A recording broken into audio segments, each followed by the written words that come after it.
आगामी स्थानिक स्वराज्य संस्थांच्या निवडणुकांआधी विरोधकांनी निवडणूक आयोगावरती वज्रमूठ उगारली आहे। काल महाविकास आघाडीच्या शिष्टमंडळानं निवडणूक आयोगाच्या मुख्य अधिकाऱ्यांची भेट घेत निवेदन दिलं। दुबार मतदान आणि मतदार यादीतील घोळ या दोन प्रमुख मुद्द्यांवरती विरोधकांनी बोट ठेवत निवडणूक आयोगाकडे तक्रार केली आहे। दरम्यान आज पुन्हा राज्य निवडणूक आयोग आयुक्त आणि राज्य निवडणूक मुख्य अधिकारी यांच्यासोबत विरोधी पक्षातील नेत्यांची बैठक पार पडणार आहे। यावेळी उद्धव ठाकरे, राज ठाकरे, शरद पवार, बाळासाहेब थोरात यांच्यासह इतर नेते देखील उपस्थित राहणार आहेत। काल झालेल्या बैठकीमध्ये राज्य निवडणूक आयोगाला विचारलेल्या प्रश्नांवरती समाधानकारक उत्तरं विरोधी पक्षातील नेत्यांना मिळाली नाहीत आणि त्यामुळे आज पुन्हा एकदा बैठक पार पडणार आहे। यानंतर महाविकास आघाडी, मनसे आणि इतर पक्षांची संयुक्त अशी पत्रकार परिषद ही यशवंतराव चव्हाण प्रतिष्ठान इथं पार पडणार आहे। राहुल गांधींचा अजेंडा, महाविकास आघाडीच्या नेत्यांची मोट आणि राज ठाकरेंची आक्रमकता या सर्वांचा मिलाप काल दिसून आला। मतदार यादीतील घोळ, ईव्हीएमचा मुद्दा आणि या निमित्तानं सातत्यानं वादाच्या केंद्रस्थानी येणाऱ्या निवडणूक आयोगाला विरोधकांनी चांगलंच लक्ष केलंय। मवियाच्या नेत्यांनी निवडणूक आयोगाच्या ऑफिसमध्ये जाऊन निवडणूक अधिकाऱ्यांना निवेदन दिलं। यावेळी राज ठाकरेंची आक्रमकता लक्षवेधी ठरली आहे। गेल्या अनेक दिवसांपासून मवियाला नवा भिडू मिळणार का अशी चर्चा सुरू आहे, त्याचीच ही पहिली झलक असल्याचं बोललं जात आहे। मतदार यादीतील घोळावरती बोट ठेवत त्यांनी आयोगाला अनेक सडेतोड प्रश्न केले। दरम्यान विरोधकांची निवडणूक आयोग आज पुन्हा एकदा चर्चा करणार आहे, त्यामुळे या बैठकीकडे राज्याचं लक्ष लागलंय। राज ठाकरेंनी महाविकास आघाडीच्या नेत्यांसोबत निवडणूक आयोगाची भेट घेतली, मात्र राज ठाकरेंच्या उपस्थितीमुळे काँग्रेस प्रदेशाध्यक्ष हर्षवर्धन सपकाळ यांनी या शिष्टमंडळात जाणं टाळलंय का असा प्रश्न उपस्थित होतोय। महाविकास आघाडीत नवा भिडू नको असं वक्तव्य हे काँग्रेस प्रदेशाध्यक्ष हर्षवर्धन सपकाळ यांनी केलं होतं। त्यामुळे सपकाळ यांना मनसे मवियात नको का यावरती आता चर्चा रंगली आहे। दरम्यान दिल्लीत बैठकीमुळे शिष्टमंडळामध्ये सहभागी होऊ शकलो नाही अशी प्रतिक्रिया सपकाळ यांनी दिली आहे। तर मनसेकडून युतीचा प्रस्ताव अजून आलेला नाही, संविधान रक्षणासाठी कुणी सोबत येत असेल तर आम्ही विचार करू अशी प्रतिक्रिया सपकाळ यांनी दिली आहे। त्यामुळे दिल्ली भेटीनंतर सपकाळ यांचे मनसे सोबतचे सूर बदललेत का असा प्रश्नही उपस्थित होतोय।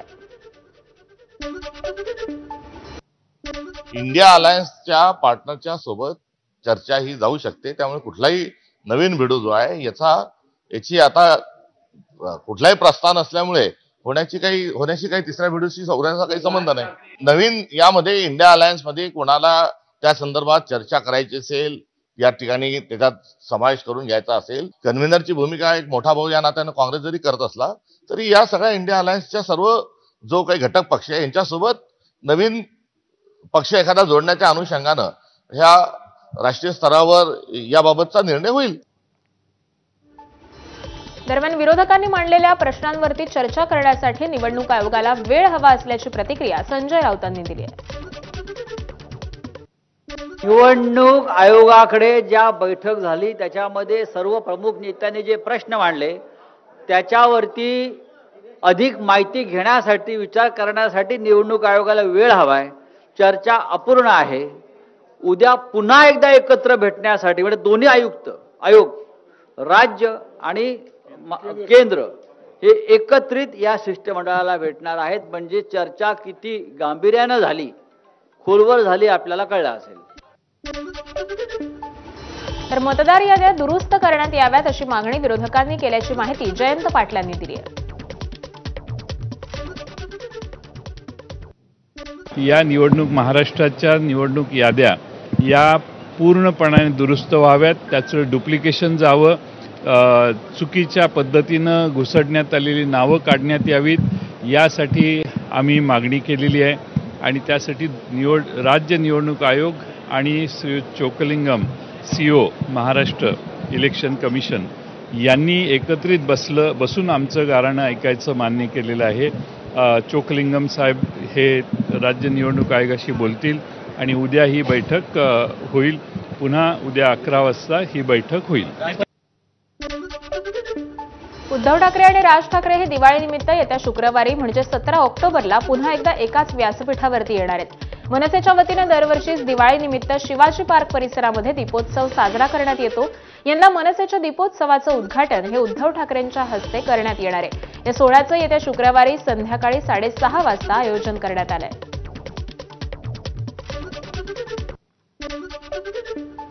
शिवसेना भाजप जर स्थानिक परिस्थिती पाहून युती करण्याबाबत बोलत असतील तर राष्ट्रवादीनं देखील आपली भूमिका जाहीर करायला हवी अशी मागणी राष्ट्रवादीचे ज्येष्ठ नेते छगन भुजबळांनी केली आहे। युतीमध्ये निवडणुका लढवण्याची इच्छा असली तरी शक्य तिथं स्वबळाची भूमिका घ्यायला हवी असं देखील भुजबळ म्हणाले।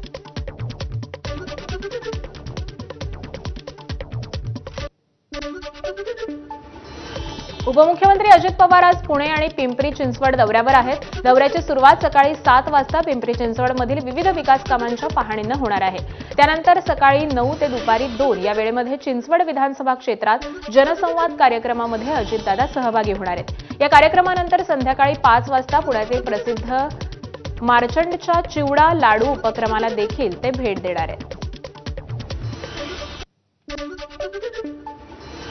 संग्राम जगताप यांच्या जातीवाचक विधानावरून राजकारण चांगलंच तापलंय। अशातच उपमुख्यमंत्री अजित पवारांनी देखील बैठकीमध्ये नाराजी व्यक्त केली आहे। वरळी डोम इथं अजित पवारांच्या उपस्थितीत राष्ट्रवादीच्या जिल्हाध्यक्षांची बैठक पार पडली।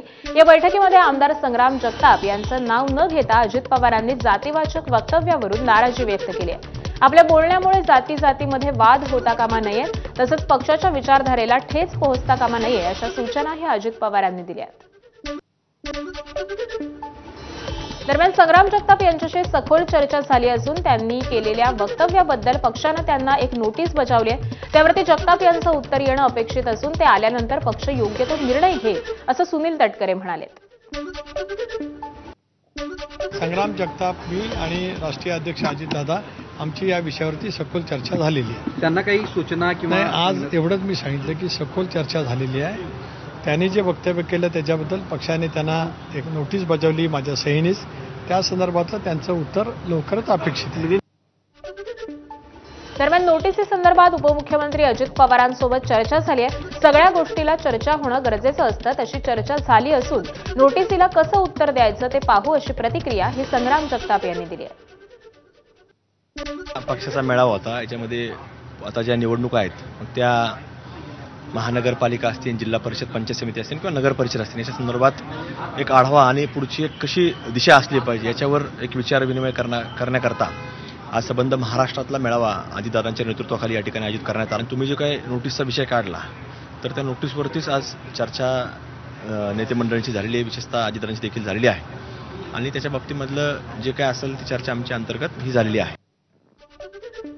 शिवसेनेचे पुण्याचे माजी आमदार रवींद्र धंगेकर यांची भाजप नेत्यांनी उपमुख्यमंत्री एकनाथ शिंदेंकडे तक्रार केली आहे। निवडणुकांच्या तोंडावरती धंगेकरांना आवरा, अन्यथा युतीमध्ये मिठाचा खडा पडू शकतो अशी तक्रार ही विरोधकांनी एकनाथ शिंदेंकडे केली होती।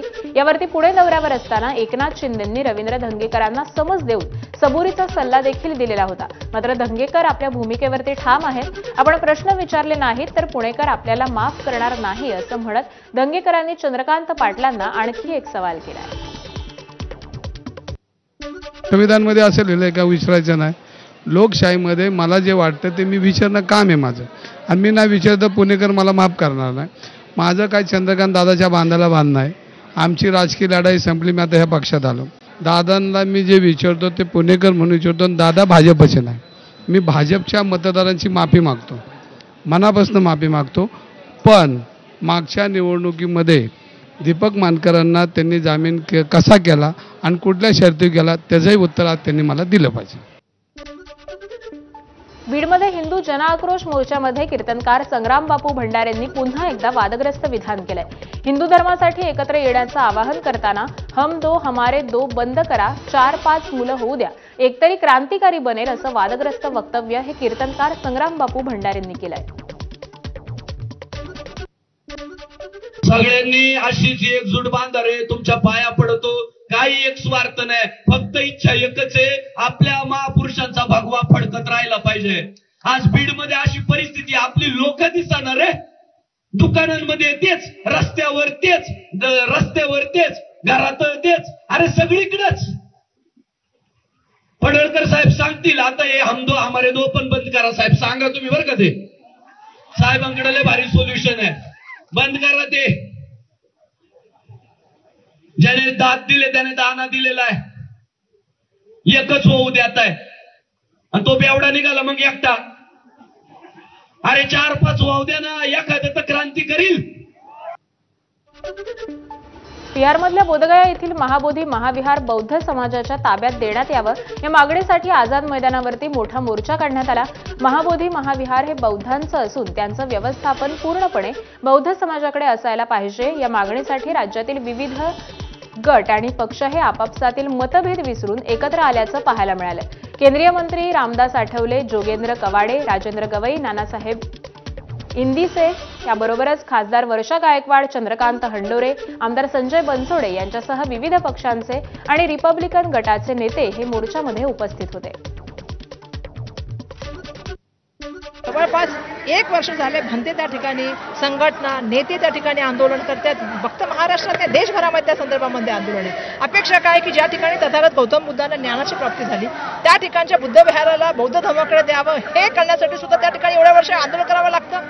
मला अपेक्षा आहे की देशाचे प्राईम मिनिस्टर जे आहेत हे आता ह्यांनी मला वाटतं ह्या विषयामध्ये लक्ष घालावं. कारण हा पक्षाचा प्रश्न नाही आहे, हा पक्षाच्या वर जाऊन जो आहे तो समाजाचा प्रश्न आहे, लोकांच्या भावनांचा प्रश्न आहे. वैभव खेडेकर यांचा अखेर भाजपमध्ये प्रवेश झालाय. गेल्या काही दिवसांपासून खेडकरांचा प्रवेश रखडला होता. मात्र काल भाजप प्रदेशाध्यक्ष रवींद्र चव्हाणांच्या उपस्थितीत खेडकरांनी भाजपमध्ये प्रवेश केलाय. वैभव खेडकरांना मनसेमधून पक्षविरोधी कारवाई केल्यामुळे बडतर्फ करण्यात आलं होतं. सन्माननीय प्रदेशाध्यक्ष रवींद्र भाऊ चव्हाण यांच्या उपस्थितीमध्ये माझा या ठिकाणी पक्षप्रवेश होतोय. यासाठी मी रवींद्र भाऊंना मनापासून धन्यवाद व्यक्त करतो. खर तर हा कोकणातला पक्षप्रवेश बऱ्याच अर्थाने चर्चेला गेला होता. पक्षप्रवेशाचा या ठिकाणी कार्यक्रम होतोय. मला भारतीय जनता पार्टीमध्ये आपण सामावून घेतलं त्याबद्दल मी आपलं मनापासून या ठिकाणी आभार मानतो.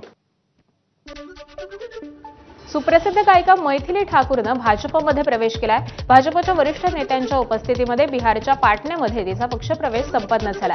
नेता बनण्यासाठी नाही तर समाजसेवा करण्यासाठी राजकारणात येत असल्याचं मैथिलीनं यावेळी म्हटलंय. दरम्यान बिहार विधानसभा निवडणूक लढवण्याची इच्छा मैथिलीनं यापूर्वी व्यक्त केलेली होती.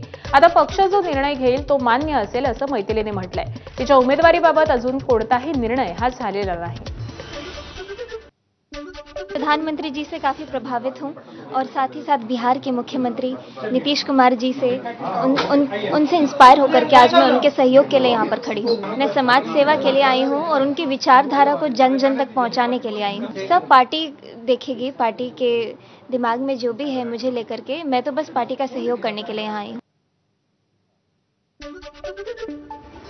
आणि या बातम्यांसह बुलेटिनमध्ये एक छोटा